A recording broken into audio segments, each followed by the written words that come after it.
Let's make రామెన్ babies. ట్రెండ్లో ఉన్నప్పుడు try చేయకుండా వర్షాలు పడుతున్నాయని చేస్తున్నా. యూట్యూబ్లో కొరియన్, జాపనీస్, చైనీస్ రెసిపీస్ అన్నీ చూసేసి అవన్నీ కిచిడి చేస్తే ఇప్పుడు నేను చేసే రెసిపీ. సో రెసిపీ సెపరేట్గా పెట్టే అంత ఏం లేదు ఇక్కడ. సో వీడియో చూస్తే స్టెప్ బై స్టెప్ మీకే అర్థమైపోతుంది.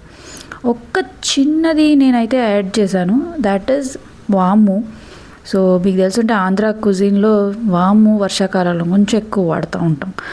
బట్ రెసిపీ ప్రాసెస్ అంతా మాత్రం ఇంచుమించుగా మనకి యూట్యూబ్లో వచ్చే చాలా రెసిపీస్ని అయితే ఫాలో అయ్యాను. చిల్లీ ఫ్లేక్స్, సెసమీ సీడ్స్ లాంటివి కూడా యాడ్ చేసాం.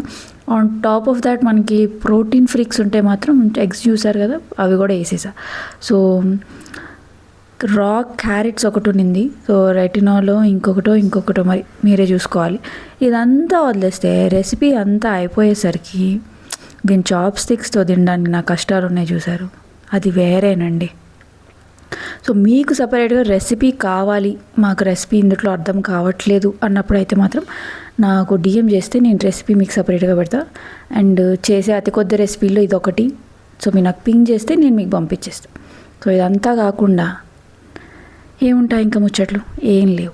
ఇది చేసుకొని చల్లగా వర్షం పడుతున్న నైట్ చక్కగా కూర్చొని మూవీ పెట్టుకొని ఇది తింటా ఉంటే దాట్స్ అ నైట్. సపరేట్గా వీకెండ్స్ ట్రై చేస్తే చాలా బాగుంటుంది. చిన్న చిన్న ఎంజాయ్మెంట్స్లో ఇదొకటి. అంటే పకోడీలు తినండి, చాయ్ పెట్టుకోండి, ఓకే, అవి సాయంత్రం పూటలు తినేసా. అందుకని ఈ స్పెషల్ రెసిపీ నేను నైట్ తింటున్నా. సో మీకు మొత్తం అంతా సెట్ చేసేసి మంచిగా రెసిపీ చాప్ స్టిక్స్తో క్యారెట్స్ ఇవన్నీ పట్టుకొని మరి చూపిస్తున్నాను. సో ట్రై చేసేయండి. మరి ట్రై చేసి ఎట్లా ఉందో చెప్తే నేను కొంచెం ముచ్చట పడతా. ఓకే, సరేనా మరి? Okay, bye bye.